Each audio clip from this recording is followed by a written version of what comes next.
Both the intro clips and several of these upcoming clips are previous video I've made over the past few years. I just want you guys to see how successful the gardens, the swales, the ponds, and my ability to harvest and store rainwater has been, so you'll have a better understanding of why I'm preparing for the upcoming monsoon season and what it might mean if I can harvest and store 5 times as much water. I've had a pond for years, but it turns out it was outside of the property line, so I'm installing a new pond right now. The field looked like this out here before. It only took them about 3 months to wipe this out in here, but I think it's good. They're turning the soil, and we're adding manure to it. It'll be more fertile. Hey, don't bite. Someone asked, what's the point of putting a pond on my homestead? Well, it's about 4,000 gallons of rainwater that I can store, and, well, that's a lot of water, and I don't have a well. Not only that, but last year it filled overnight twice. I'm trying to build my homestead in a permaculture fashion that makes it possible to harvest a lot of rainwater and grow food and other resources that you couldn't normally grow in this climate. Plus, aside from the liners, which are pretty cheap, swales, ponds, this water storage is next to free. By redirecting water, I can make sure that none of the property floods or holds water where it shouldn't. And a lot of these ditches, even though they're ditches, are not at a steep pitch, so they'll hold a lot of water and function just like a swale. This means in addition to the tens of thousands of gallons of water I can harvest and store, the ground will soak up a lot of water, holding groundwater and making it possible to grow all kinds of native plants and shrubs and whatnot up and down these swales around the entire homestead.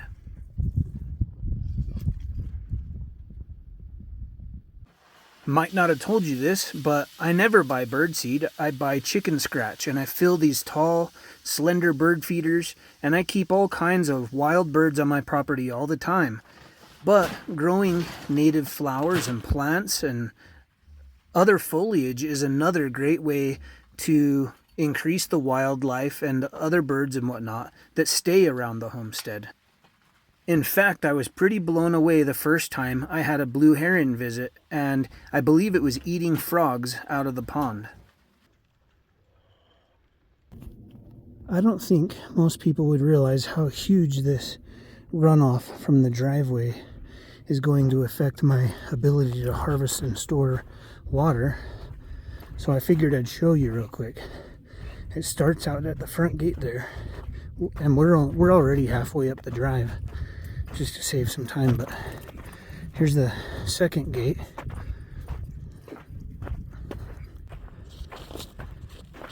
So these connect to the pre-existing. This is new here. I started one that's going to go out that way, and then I connected this to where it's always been, which it started over here originally, right there. And then this continues on down, and even this side starts there. It can run across here. I'll show you how deep it is.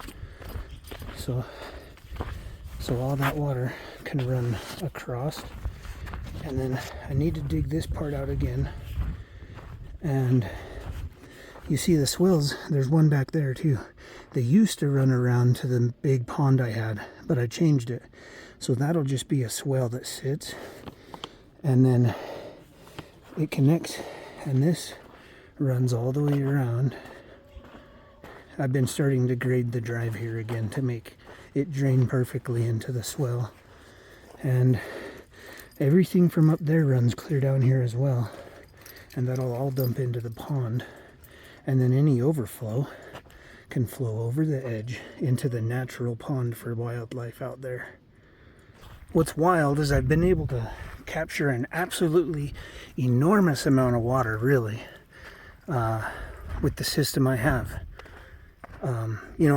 I've filled a 4,000 gallon pond and a 3,000 gallon cistern overnight before, because there's so much surface.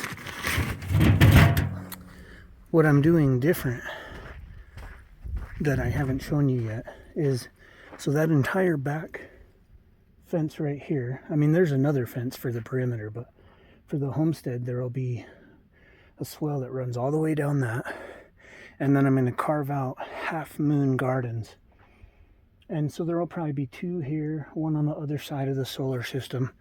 And then there will be more of those out here, anywhere that water would kind of naturally accumulate.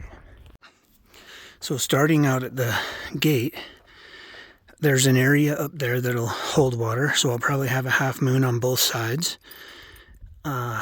And then there's a little bit of a bump there, but I just cut the ditch is just deeper there, so the water will continue down. And then I need an area that I can pull off, so I'll leave that open just along that bush or that tree there. And then a little further in here, I'll put a half moon, so it'll be like straight and then curve out and straight and curve out. And that way, any excess water, if the pond gets full, and whatever water, comes in along the way, if it backs up at all of these little half moons will have to fill as well before it overflows. So there will be another big one here. That's probably it for now around the drive. But I also have the entire perimeter fence that goes around this other fence. This fence is around the homestead. Then there's another perimeter fence. And I plan to basically carve out long swells down each side, and I'll just take advantage of the curvature. So see that side, that end, I can carve out the swell. Water won't come uphill, so that'll just be a swell. The swell over here, it slopes down, so it'll actually function as a ditch as well, and water will come all the way down to that far corner. And then the stretch of swell here would mostly just fill and soak and sit. But I'll just continue the swell down to the corner, and water will flow down to it and flow down here. And there's a big natural spot here. This is about the biggest hill on my homestead, which isn't much. But it would actually, by putting a pond out here on the pasture for the horses, that thing will fill with 4,000 gallons of water as well. I think that's about the best way that I can really put my land to the most use possible to harvest an absolutely enormous amount of water. So I've harvested a lot of water before, and this is going to make it about 5 times as capable of harvesting that water and redirecting it around the homestead where I need it. So one of you commented with the local, well, not the local, but one of Arizona's extension offices, and I messaged them, and then they put me in contact with the local extension office, and they gave me a lot of permaculture information. So I made a list of all of the different levels for the canopy for a food forest. So there's trees, and then there's smaller canopy, and then there's shrubs and bushes and shrubs and roots and grasses. So if you guys want to help me, come here.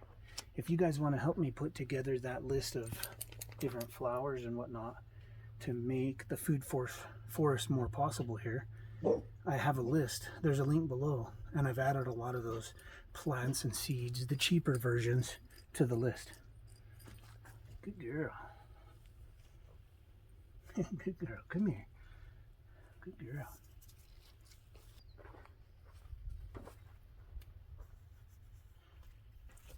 So the plan is to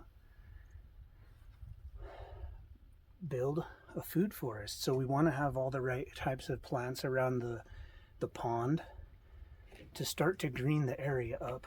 I just hadn't had enough water before. But now with all these systems in place, it should really be more possible.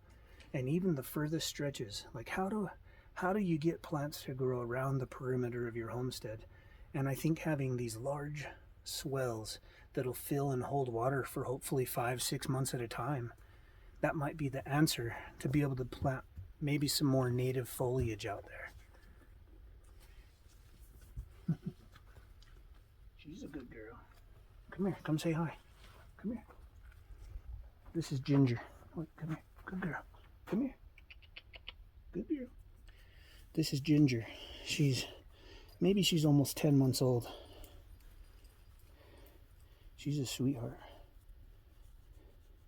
She's way ahead, like, on training, so I'm just messing with her a little bit, and then I'll get in. I'm trying to get this halter on Sage. Good boy. Oh, that's good. Good job. Good job, buddy. Hey, if you found the video useful, give me a thumbs up. There's a link below if you want a free copy of my best-selling ebook.